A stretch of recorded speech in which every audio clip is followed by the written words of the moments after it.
ఓం సాయిరామ్. శ్రీ సచ్చిదానంద సమర్థ సద్గురు సాయినాథ్ మహారాజ్కి జై. మన సాయి కుటుంబ సభ్యులందరికీ నమస్కారం అండి. ఎలా ఉన్నారు, ఏం చేస్తున్నారు? మీరందరూ కూడా సంతోషంగా, క్షేమంగా, ఆరోగ్యంగా ఉండాలని, సాయినాథుని యొక్క ఆశీస్సులు మనపై ఎప్పుడు ఉండాలని మనస్ఫూర్తిగా ఆ సాయిని వేడుకుంటూ ఈరోజు వీడియోను మొదలు పెడుతున్నాను. ఇక ఈరోజు వీడియోలో బాబాగారి సందేశం ఏమిటి అంటే, బిడ్డ, అంతు పట్టలేనంత సంతోషాన్ని ఈరోజు నీకు ఈ బాబా అందివ్వబోతున్నాడు. అలసిపోయి ఉన్నటువంటి నీ హృదయానికి నేను చెప్తున్నటువంటి ఈ శుభవార్త ఒక వరంగా భావించి ఈరోజు సందేశాన్ని పూర్తిగా ఆలకించమ్మా అని అంటున్నారు. మరి సాయిబాబా వారి ఈ సందేశంలో ఉన్నటువంటి పరమార్థం ఏమిటో, మనకు ఈ యొక్క సందేశం ద్వారా బాబా ఏం తెలియజేయబోతున్నారనేది పూర్తిగా తెలుసుకుందామండి. అంతకన్నా ముందు మన ఛానల్ను కొత్తగా చూస్తున్న వారైతే ఛానల్ను సబ్స్క్రైబ్ చేసుకొని, వీడియో కనుక మీకు నచ్చితే లైక్ చేసి సపోర్ట్ చేయడం మాత్రం మర్చిపోకండి. మరి బాబాగారి సందేశానికి ముందుగా చాలామందికి ఎన్నెన్నో సమస్యలు, ఇబ్బందులను ఎదుర్కొంటూ ఎక్కడెక్కడో జ్యోతిష్యం చెప్పించుకొని అలసిపోయిన వారు చాలామంది ఉండుంటారు. మరి అలాంటి వారు శ్రీ షిరిడి సాయిబాబా వారి ఆశీస్సులతో జ్యోతిష్యం చెబుతారండి శ్రీ శ్రీనివాసరాజు గారు. చాలా చక్కగా మనం ఏ సమస్య మనల్ని బాధ పెడుతుందో ఆ సమస్యకు తగినటువంటి పరిష్కార మార్గాన్ని పూజల రూపంగా కానీ, పరిహార మార్గంగా కానీ తెలియజేస్తారు. వారి ఫోన్ నెంబర్ 9985409729. ఇప్పుడు బాబాగారి సందేశాన్ని తెలుసుకుందాం. బిడ్డ, అలసిపోయి ఉన్నటువంటి నీ హృదయానికి ఇప్పుడు ఈ సాయి చెప్పే శుభవార్త ఒక వరంగా భావించు.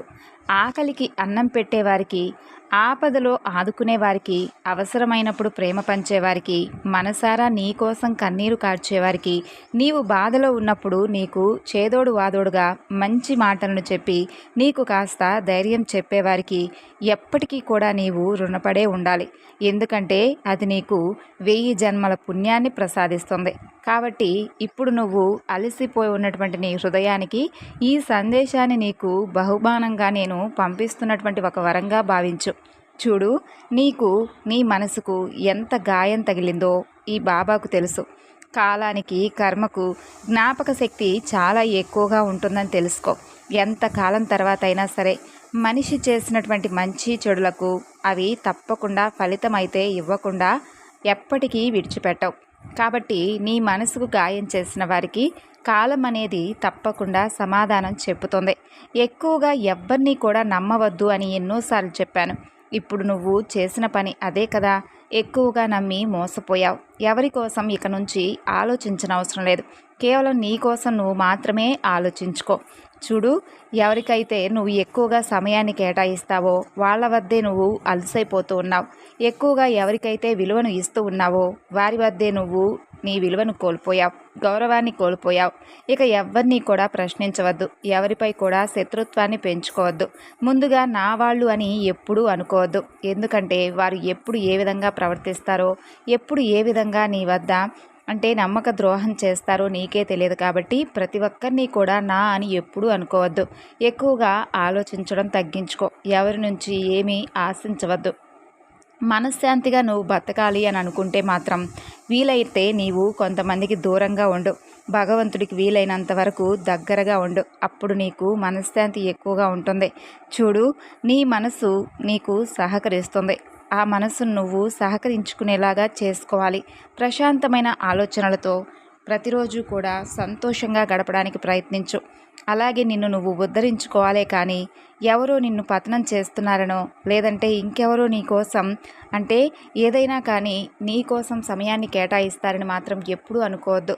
చూడు, గాయం చేసినటువంటి కాలమే సహాయం కూడా నీకు తప్పక అందిస్తుంది. కాబట్టి కాస్త ఓర్పుగా ఉండడం అలవాటు చేసుకో.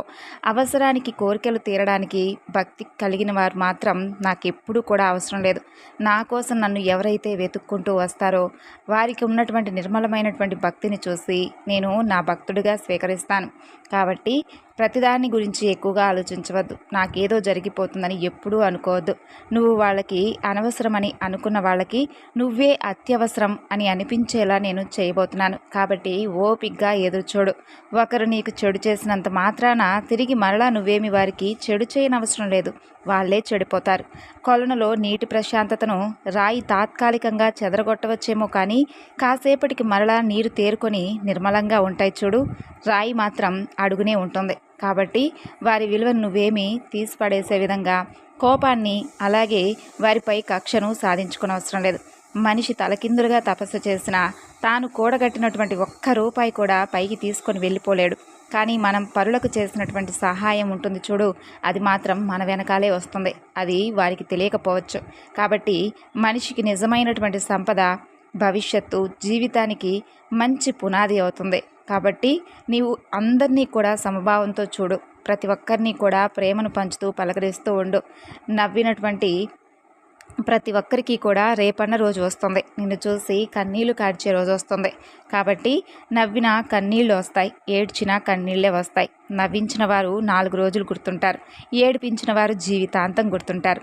శరీరం పూర్తి ఆరోగ్యంగా, మనసు నిండా ఆనందంగా ఈ రెండు ఎవరైతే కలిగి ఉంటారో వారే ప్రపంచంలో అత్యంతమైనటువంటి అదృష్టవంతులు.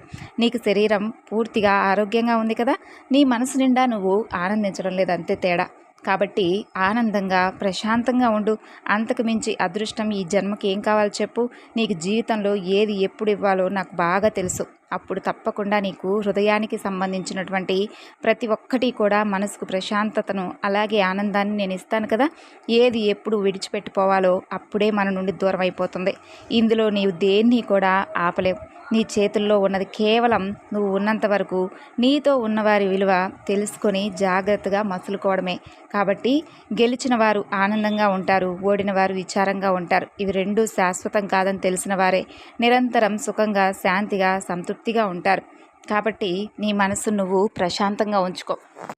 జరిగింది, జరుగుతున్నది, జరగబోయేది ఇవన్నీ కూడా మన మంచికే అని తెలుసుకో.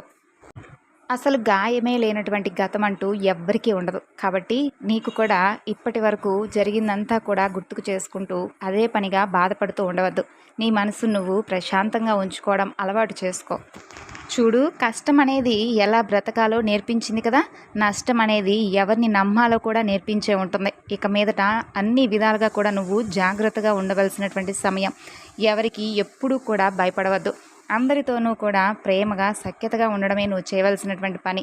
ప్రతి ఒక్కరిలో కూడా నువ్వు గౌరవంగా, మర్యాదగా ఉంటావు. ఆలస్యమైనా సరే ఎప్పటికైనా కానీ మంచి మాత్రమే గెలుస్తుందని తెలుసుకో. నిజం మాత్రమే నిలబడుతుందని నువ్వు నమ్ము. నువ్వు ఏది ఎంచుకుంటే అదే నీ జీవితం అవుతుంది. కాబట్టి ఇప్పటికైనా జాగ్రత్తగా మసులుకో. ఏ పనైనా కానీ కష్టపడితేనే పూర్తవుతుంది. కాబట్టి కలలు కంటూ కూర్చోకుండా నీకు వీలైనంత పనిని నువ్వు చేసుకుంటూ వెళ్ళు. దానికి తగినటువంటి ఫలితాన్ని నాకు విడిచిపెట్టు. తప్పకుండా నీకు మంచి అందమైనటువంటి జీవితాన్ని ఇవ్వడం నా వంతుగా నేను భావిస్తున్నాను. ఎవరు ఎంత అందమైనటువంటి వేషం వేసినా కాలం తప్పకుండా నిజస్వరూపాలను, గుణాలను ఏదో ఒకరోజు బయటపడేలా చేస్తుంది. నిన్ను బాధ పెట్టిన వారి గురించి అదే పనిగా ఆలోచించకుండా మనసును ప్రశాంతంగా ఉంచుకుంటావని, అలసిపోయినటువంటి నీ హృదయానికి నా మాటలు ఒక వరంగా భావిస్తావని ఈ సాయి నీ నుండి కోరుకుంటూ సెలవు తీసుకుంటున్నాడు. సంతోషంగా ఉండండి. విన్నారు కదండి బాబాగారి సందేశం. ఈ సందేశం మీ అందరికీ కూడా నచ్చింది అనుకుంటున్నాను. నచ్చితే తప్పకుండా మరికొంతమందికి షేర్ చేయండి. మరొక చక్కని బాబాగారి సందేశంతో మరలా కలుసుకుందాం. అంతవరకు నమస్కారం. ఓం సాయిరాం. సర్వేజన సుఖినో భవంతు.